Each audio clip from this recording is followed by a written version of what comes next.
नमस्कार दोस्तों, मैं हूं सच्चिदानंद मिश्र।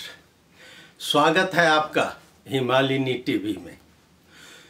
मित्रों, मैं आज बात करने जा रहा हूं नेपाल में कोरोना की स्थिति पर।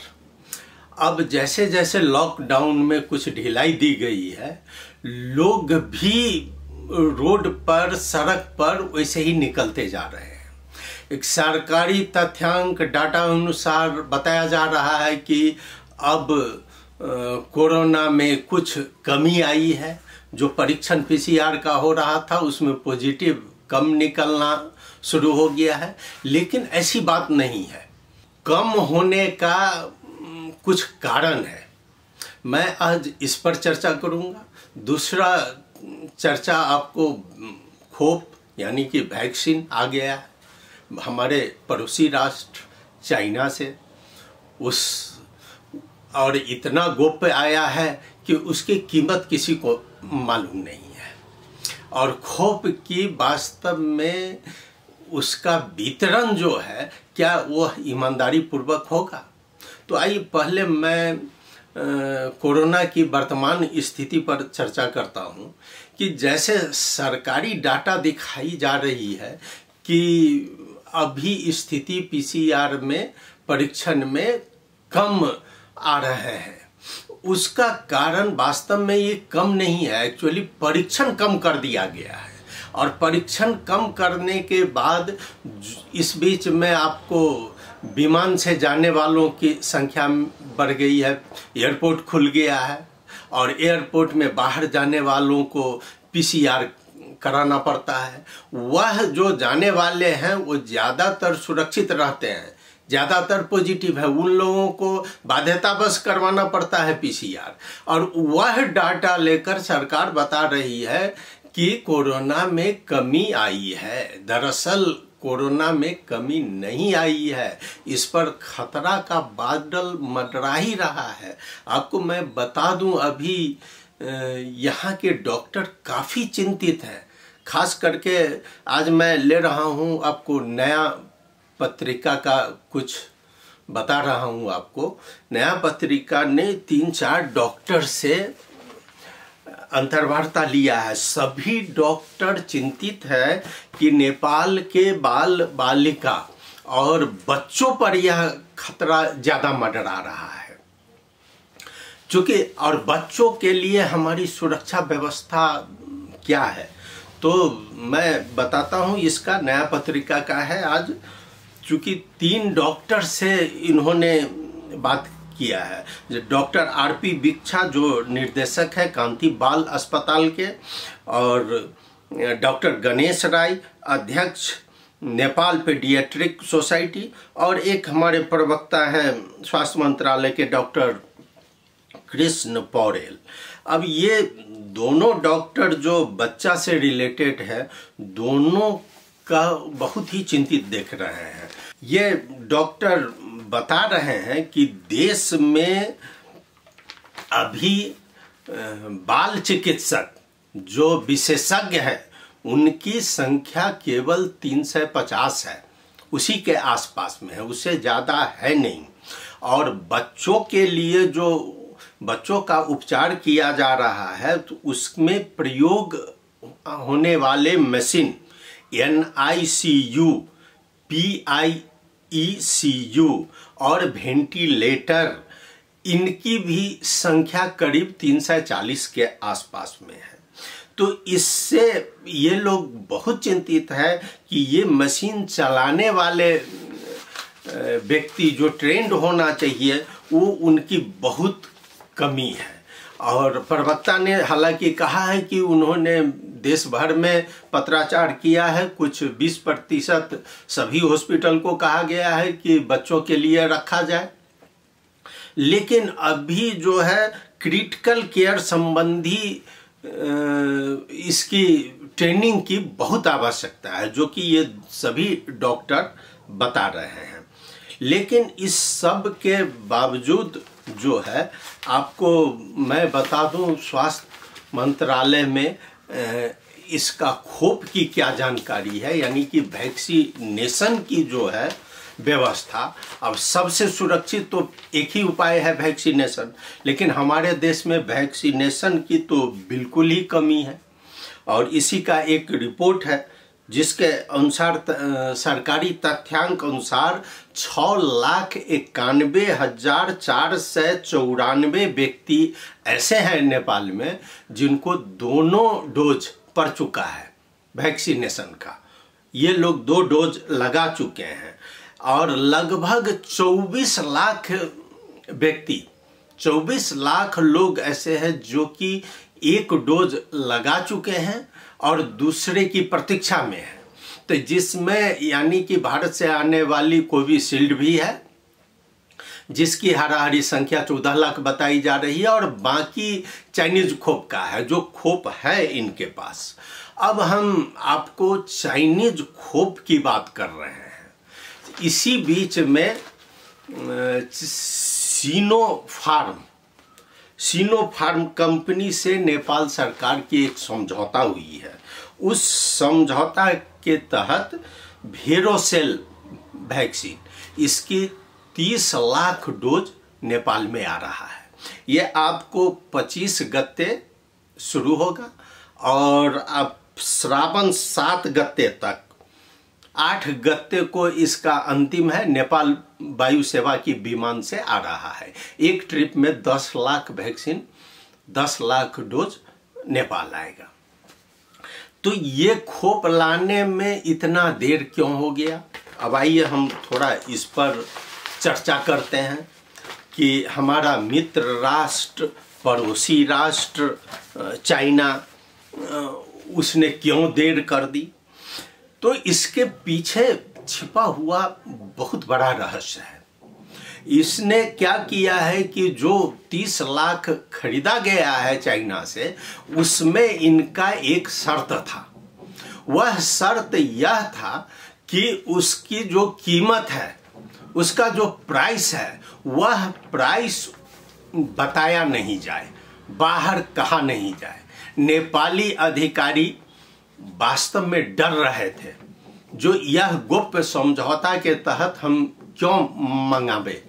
लेकिन चूंकि नेपाल की स्थिति इतनी बिगड़ रही है अभी कि यह डोज मंगाना पड़ा, यह वैक्सीनेशन मंगाना पड़ा, और मानवीय दृष्टिकोण से भी अगर देखा जाए तो नेपाल को जरूरत थी। इसलिए इनको बाध्यता बस यह समझौता करना पड़ा है चाइना से, सिनोफार्म कंपनी से। और उसका जबरदस्ती, यह आरोप चीन सरकार का यह जबरदस्ती कि हम एक ही शर्त पर यह देंगे जो तुम हमारा कीमत, इसका प्राइस बाहर डिस्क्लोज नहीं करो। यानी कि नॉन डिस्क्लोजर एग्रीमेंट के तहत नेपाल को 30 लाख डोज वैक्सीनेशन वेरोसेल दिया गया है। ये खरीदा गया है साहब, चाइना से ये खरीदा गया है वैक्सीनेशन।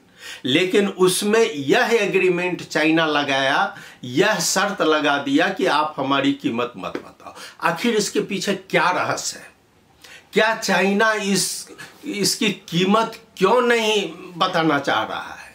यह लाइफ सेविंग मेडिसिन है और उसकी कीमत बताने के लिए यह क्यों यह नॉन डिस्क्लोजर एग्रीमेंट किया है?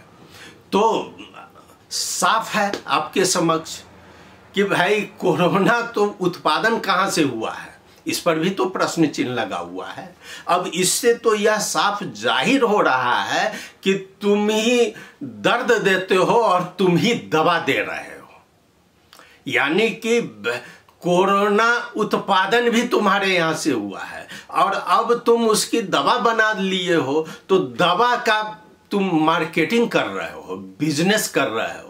यह मानव छटपटा रहा है, पूरा विश्व में छटपटा रहा है और तुम उसकी कीमत नहीं बता रहे हो। क्योंकि मान लो ठीक है, नेपाल को तुम सस्ता में दिए या महंगा में, यह मतलब नहीं रखता है। क्योंकि यहाँ लोग परेशान हो रहे हैं, नेपाली को बाध्यता है कि वह डोज हम खरीदेंगे ही। लेकिन तुम्हारी ईमानदारीता कहाँ गई? चाइना जो आज 100 वर्ष कम्युनिस्ट पार्टी का मना रहा है और जिसके प्रेसिडेंट चाइना से ललकार रहे हैं बाइडेन को और मोदी को, वह इसकी कीमत बताने में क्यों पीछे हट रहा है? तो यह कारण एक ही है कि वह मार्केट में खुलना नहीं चाहता है और सभी देश से बार्गेनिंग करके वो पैसा कमाना चाह रहा है। यानी इसके पीछे रहस्य अब बाहर आ गया है। अब चाइना का कोरोना का पोल बिल्कुल खुल गया है। जो चाइना पीछे हटता था अपना लेबोरेटरी दिखाने से, अब यह नॉन डिस्क्लोजर एग्रीमेंट यह बता रहा है कि तुम इसके निर्माता हो कोरोना के, और तुम दवा के भी निर्माता हो, और तुम आज विश्व को बार्गेनिंग कर रहे हो, मार्केटिंग कर रहे हो, और यह मानवीय जीवन से जुड़ा हुआ मेडिसिन पर तुम पैसा गुप्त रखना चाह रहे हो। चूंकि आज हो सकता है नेपाल को कम में दिया है या ज्यादा में दिया है, लेकिन आज तुम विदेश में बेचोगे तो उस पैसा तो उससे मांगोगे। तुम जानते हो कि अब ये दवा तो सबको चाहिए, तो तुम पैसा कमा रहे हो। और यह भी नेपाल जैसा पड़ोसी राष्ट्र, जो नेपाल गुणगान गाने से नहीं थकता है चाइना का, तो उसको चाइना तो नेपाल पर क्यों ऐसा तुम किए हो, जो इसके अधिकारी पर भी लोग शंका की दृष्टि से देख रहे हैं, जो इसमें कितना पैसा आया है बाहर। हालांकि कोई एक पत्रिका में लिखा गया है कि $14 पड़ रहा है, लेकिन अब $14 पड़े या $24 पड़े, तुमने ईमानदारीता क्यों नहीं दिखाई? इसमें नॉन डिस्क्लोजर एग्रीमेंट क्यों हुआ? तो जाहिर है कि इसके पीछे छिपी हुई बहुत बड़ा रहस्य है, और वह रहस्य यही है कि यह विश्व से पैसा कमाना चाह रहा है। तो स्थिति और इस पर क्या है कि WHO भी अभी तक कुछ प्रतिक्रिया नहीं दी है।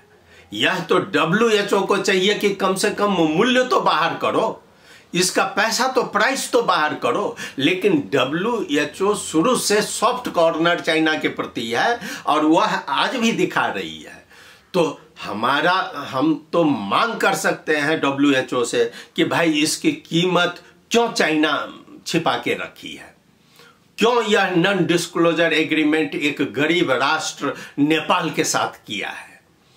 तो मित्रों, आपको मैं यही बता रहा हूं, और नेपालियों के लिए अब थोड़ा सा और धैर्य का दिन आ रहा है, और 1-2 महीना में यहाँ पर और देश से भी आने लगेंगे वैक्सीन। आज ही इसमें नया पत्रिका में है कि जॉनसन से 10 लाख डोज नेपाल आ रहा है। यह बहुत अच्छी बात है। अगर 10 लाख डोज आ जा रहा है तो यह सिंगल डोज है, इसमें बूस्टर डोज नहीं चाहिए, तो यह भी नेपाल के लिए फायदाजनक होगा। लेकिन अब जरूरत क्या है कि नेपाल सरकार इसको कैसे वितरण करती है, जो कि पिछले दिनों देखा गया है कि अधिकांश लोग पूरे देश में नहीं लेकर सबसे ज्यादा लोग काठमांडू के लिए हैं, यानी कि बागमती प्रदेश से लिए हैं। और आज भी अगर इसकी संख्या नहीं तराई में या पहाड़ में बांटा गया तो काठमांडू में तो केवल युवक सब लाइन लग जाएंगे। जिनका जोखिमपूर्ण जिंदगी है उनको सबसे पहले प्राथमिकता में रखा जाना चाहिए। यह सरकार के लिए बहुत बड़ी चुनौती है, और देखते हैं कि सरकार किस तरह इसका वितरण करती है। तो मित्रों, आज हम वैक्सीन पर इतनी चर्चा किए हैं, और सबसे बड़ा बात क्या है कि चीन का पोल खोलना बहुत जरूरी है कि आखिर कोरोना कहां से आया, क्यों आया। तो उसमें यह नॉन डिस्क्लोजर एग्रीमेंट चीन की नीयत पर शंका कर रही है। तो मित्रों, आज इतना ही। आपने सुना, बहुत बहुत धन्यवाद। आप अपने को संभाल के रखिए और वैक्सीन आ रहा है, वैक्सीन लगाने में पीछे नहीं हटिए। अब जो है सो वैक्सीन आपको उपलब्ध हो जाएगा आने वाले दिनों में आसानी से, और सुरक्षित रहिए। आप मास्क लगाना नहीं भूलिए। धन्यवाद, नमस्कार।